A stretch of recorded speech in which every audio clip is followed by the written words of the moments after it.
L'un des scientifiques avec lequel nous souhaitions nous entretenir dans le cadre de ce film était le docteur Eugene Malov, un ingénieur du MIT et de Harvard, rédacteur en chef du magazine Infinite Energy, qui traite des développements théoriques et technologiques dans le domaine de l'énergie nouvelle.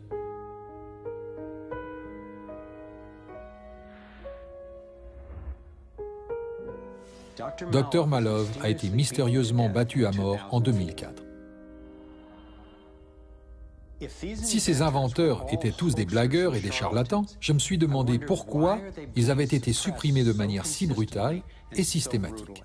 J'ai demandé à Adam Tromley, l'inventeur de l'énergie libre, pourquoi il pensait que cette technologie était en cours de suppression et si le phénomène des ovnis y était lié. Plusieurs militaires importants ont pris des risques majeurs en disant « oui, ces choses sont réelles ». Pourquoi pensez-vous que le complexe militaro-industriel ne veut pas entendre parler de ça? Parce que cela vous pousse à vous demander quel type de technologie se cache derrière. Tout tient à cela. La suppression du phénomène des ovnis va de pair avec celle de ce qu'on appelle l'énergie libre. L'énergie est extraite de la structure de l'espace qui nous entoure, ce qui signifie qu'elle ne peut être mesurée. Il s'agit là d'une menace directe à l'égard de l'industrie la plus importante au monde, celle de l'énergie. Adieu ExxonMobil, adieu pétrole, adieu charbon, adieu lignes électriques. Tout cela serait du passé.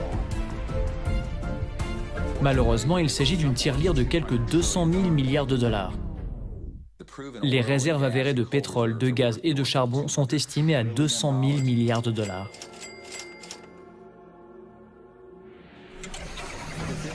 La révélation de cette information modifierait complètement le pouvoir géopolitique, plus que tout autre événement jamais enregistré dans l'histoire humaine.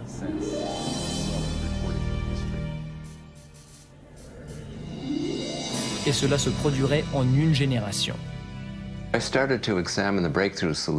J'ai commencé à étudier ces solutions révolutionnaires et à ma grande surprise, beaucoup ont été éprouvées dans des centaines de laboratoires à travers le monde. Pourtant, elles n'ont pas vraiment vu le jour. Plutôt que de faire entrer les choses en collision et d'essayer d'en contrôler l'explosion, ces nouvelles technologies comptent sur l'harmonisation, la composition avec ce qui existe naturellement. Le dénominateur commun de l'ensemble des dispositifs à énergie libre que j'ai vus est qu'ils imitent, d'une manière ou d'une autre, la forme d'énergie du tort. Vous n'avez pas besoin de croire en la technologie de l'énergie libre pour vous inquiéter de la répression des idées et des inventions. Je me suis dit, quelle meilleure manière de justifier notre dépendance au pétrole, au charbon, au nucléaire et aux autres technologies dangereuses et impropres que de prétendre qu'il n'existe pas d'alternative meilleure et moins chère. C'est mon épouse bien-aimée et partenaire créative, Kimberly, qui s'est toujours assurée de me rappeler les implications humaines liées à mes recherches scientifiques. De mon point de vue, aussi intriguant que le thor, les extraterrestres et l'énergie libre puissent être, la question essentielle restait la suivante. Est-ce que la compréhension de ces choses aiderait vraiment à alléger les souffrances humaines? Et il s'avère que la réponse est oui. Tant de souffrances sur la planète sont liées au manque d'accès à l'énergie. Se chauffer, se nourrir et avoir accès à l'eau, se soigner dans un hôpital, tout ceci est lié à l'accès à l'énergie.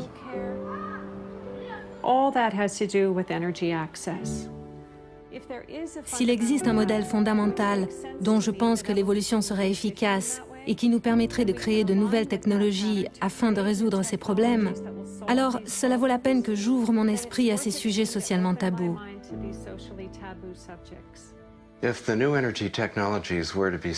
Si les technologies de la nouvelle énergie étaient mises à disposition gratuitement à travers le monde, le changement serait profond. Il affecterait chacun d'entre nous et serait applicable partout. Ces technologies représentent la chose la plus importante qui se soit produite dans l'histoire du monde. Donc, étant donné les enjeux, j'ai décidé de me poser les questions suivantes. Qui profite de la suppression de la recherche scientifique? Qui pourrait voir sa richesse et son pouvoir menacés par l'accès à une énergie propre et gratuite? À qui profite un monde où si peu possède tant, et inversement?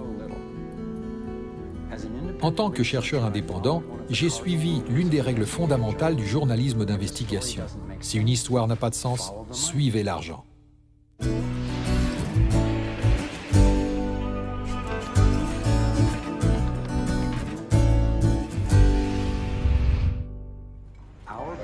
Notre dépendance au pétrole assure aux compagnies du secteur énergétique des profits phénoménaux. Je les vois engager d'énormes ressources pour faire barrage aux énergies alternatives, pour contrôler les réserves mondiales et pour maintenir des prix du pétrole élevés. Elles disposent de suffisamment d'argent et d'influence pour supprimer tout ce qui pourrait menacer leur monopole. Mais qui se cache derrière les énormes compagnies du secteur énergétique? L'empire du pétrole des Rockefeller a démarré en 1870, lorsque John D. Rockefeller a fondé la Standard Oil, devenant ainsi le premier milliardaire américain.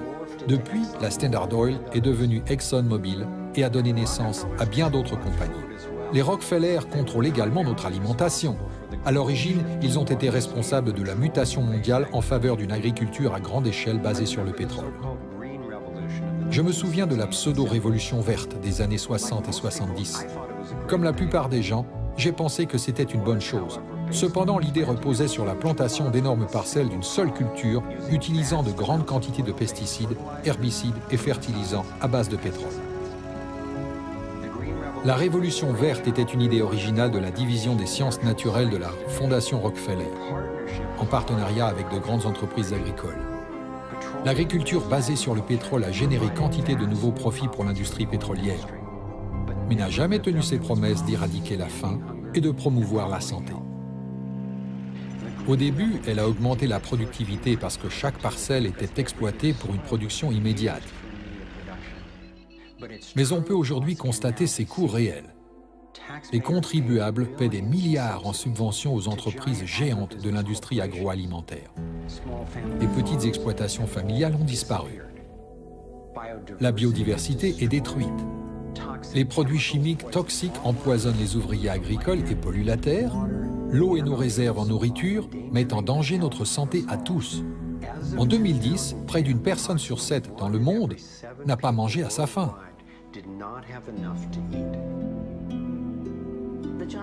Les entreprises géantes qui avaient fourni les produits chimiques à l'agriculture industrielle chimique parlaient de 3 instruments pour renforcer la chaîne alimentaire. Le premier était le recours au génie génétique comme outil de contrôle. Le deuxième consistait à breveter les graines et la vie comme outil de contrôle, en déclarant que les graines relevaient de la propriété privée, traitant la réutilisation de graines par les agriculteurs comme un crime, un vol de propriété intellectuelle. Et le troisième était les soi-disant traités de libre-échange qui devaient priver les gens ordinaires, les agriculteurs, les producteurs de leur liberté de réutiliser des graines. La conception d'une technologie Terminator permettant de créer des graines stériles et de rendre l'humanité toujours plus dépendante d'une poignée d'entreprises constitue l'ultime étape de ce processus. Ce que nous faisons avec les graines revient à la création inédite d'une nouvelle forme de colonisation que j'appelle la colonisation du futur. Which I call the colonization of the future.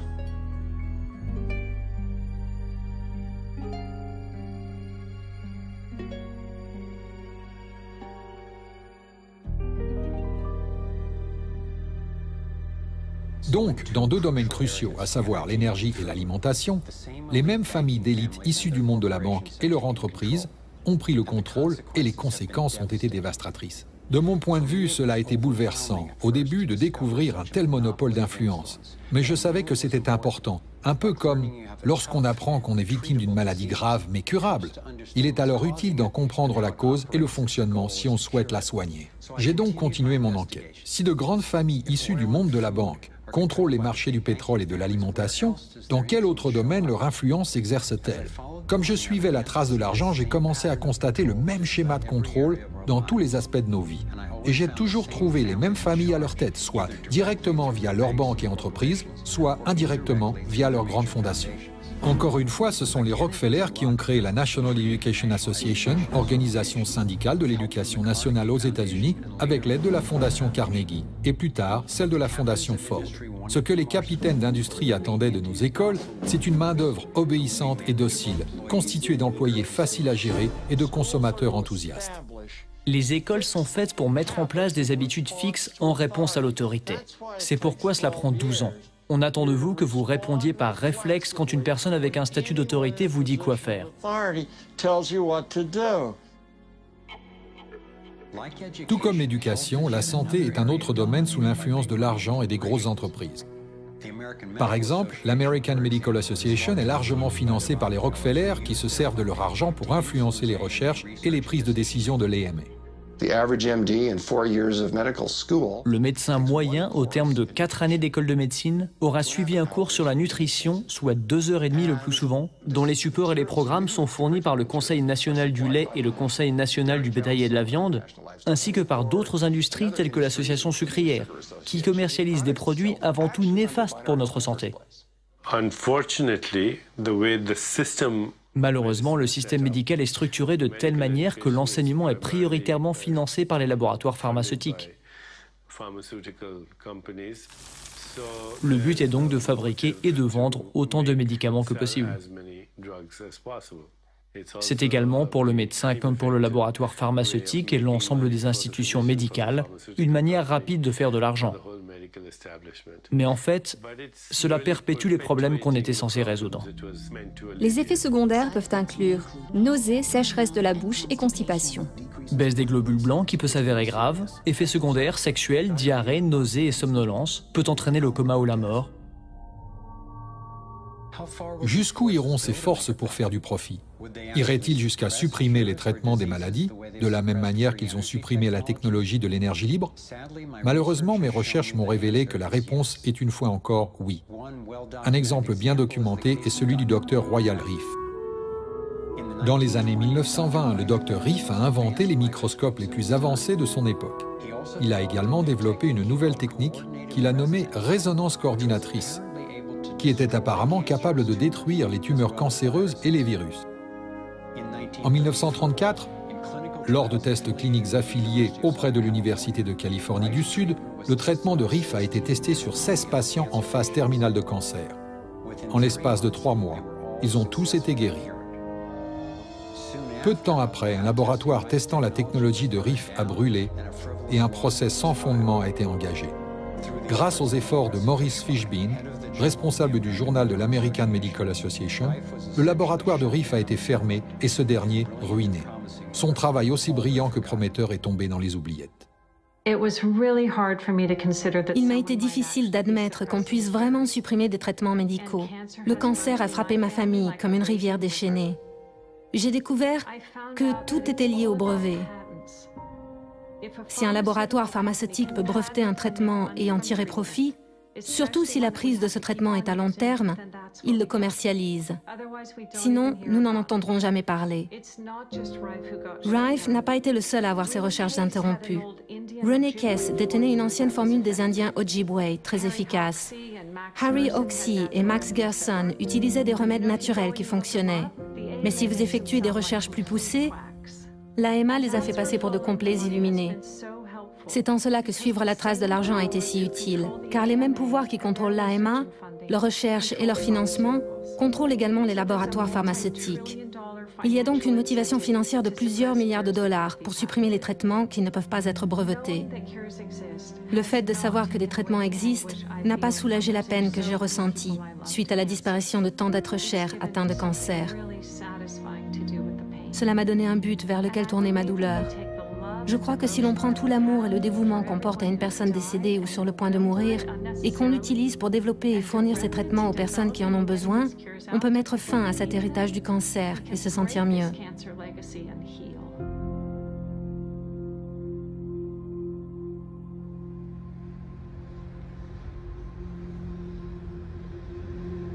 Aussi difficile que cela a pu être, je suis arrivé à une conclusion inévitable et profondément gênante.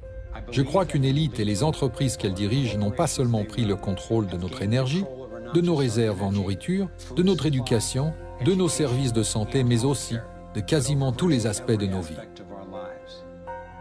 Et c'est possible en contrôlant le monde de la finance, non pas en créant plus de valeur, mais en contrôlant véritablement la source de l'argent. Lorsque j'ai suivi la trace de l'argent, j'ai découvert que cela me ramenait au niveau d'une pyramide. Nous nous situons à la base, vacants à nos occupations quotidiennes. Au-dessus de nous se trouve le gouvernement. Ces personnes à qui l'on donne le monopole du pouvoir et qui l'utilisent pour nous taxer et nous contrôler, que l'on soit d'accord ou pas. Mais qui les contrôlent, eux? Au niveau supérieur se trouvent les entreprises. Beaucoup diraient que désormais, ce sont les entreprises et non pas les États-nations qui dirigent le monde. Il parle de corporatocratie. Pour prendre possession des ressources mondiales et contrôler les marchés, cette corporatocratie doit avoir accès à un argent de faible valeur. Les grandes entreprises obtiennent leurs prêts à des taux préférentiels auprès des grandes banques, ce qui signifie que les élites aisées qui contrôlent les plus grosses banques contrôlent ces entreprises. En suivant la trace de l'argent, j'ai appris que presque toutes mes croyances à son sujet étaient fausses. Il est intéressant de voir à quel point on se pose si peu de questions sur toutes ces choses de la vie quotidienne. Lorsque, par exemple, nous nous rendons dans une banque et que nous demandons un prêt de, disons, 50 000 $ ou 50 000 livres, que se passe-t-il vraiment? La plupart des gens vivent leur vie en se basant sur une vague image de ce qui se passe. Ce qui se passe réellement lorsque vous demandez 50 000 livres, c'est qu'ils saisissent ce nombre sur votre compte. C'est tout ce qu'ils font. Ils ne frappent pas de pièces, ils n'impriment pas de billets, ils ne déplacent pas de métal précieux, ils mettent seulement la somme de 50 000 livres sur votre compte à partir d'un écran d'ordinateur. À partir de ce moment, vous commencez à payer des intérêts sur de l'argent qui n'a jamais existé, n'existe pas et n'existera jamais. Il s'avère que l'argent prêté ne représente en réalité qu'un neuvième de l'argent dont les banques disposent dans leur coffre-fort. Cela est possible grâce à ce que l'on appelle les prêts de réserve fractionnaire. La Réserve fédérale américaine ou la Banque centrale dans tout pays a légalement le droit de fixer le montant qu'une banque doit avoir en réserve. Aux États-Unis, ce montant se situe actuellement autour de 10%. Donc, si vous déposez 10 000 $ à la banque en met de côté 10%, soit 1 000 $, puis prête le reste de votre argent. Pour comprendre le fonctionnement de ce système, admettons qu'une personne vienne à la banque et demande un prêt de 9 000 $ pour l'achat d'une voiture. À ce moment, ce sont les 9 000 $ de votre dépôt d'origine que la banque prête. Dès lors, l'argent n'est plus là. L'emprunteur paie ensuite le vendeur de la voiture et l'argent est déposé dans une autre banque qui fait partie du même système bancaire central. Ces 9 000 $ sont traités comme un nouveau dépôt et le processus continue. L'argent est à nouveau déposé et prêté jusqu'à ce que le dépôt initial de 10 000 $ se transforme en une somme de 100 000 $. Le système bancaire a simplement créé 90 000 $ en prêtant votre argent. Apparemment, cela a débuté avec les orfèvres du XVIIe siècle, lorsque la monnaie d'échange était l'or. L'or était lourd à porter. Le véritable métal était donc stocké dans les coffres-forts et le commerce s'effectuait grâce à des récépissés. Ces récépissés représentaient la première forme d'argent papier. Étant donné que seules quelques personnes retiraient leur or à n'importe quel moment, les propriétaires des coffres-forts, essentiellement les nouveaux banquiers, ont commencé à créer des récépissés pour plus de métaux qu'ils n'en avaient réellement. Ils ont prêté ces récépissés et facturé des intérêts sur de l'argent, en l'occurrence de l'or, qu'ils ne possédaient pas réellement. C'est ainsi que notre système de réserve fractionnaire a vu le jour.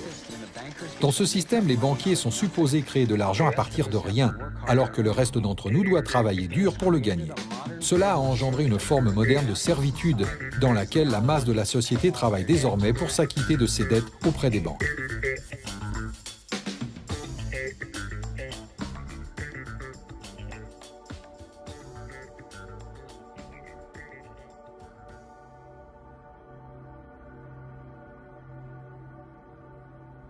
Avec ce schéma de système de réserve fractionnaire, nous devenons inévitablement des esclaves de la dette d'une classe dirigeante financière. Non pas parce que ces dirigeants sont meilleurs ou plus intelligents, mais parce qu'ils ont manipulé le système à leur avantage et au détriment de la plupart des gens sur la planète.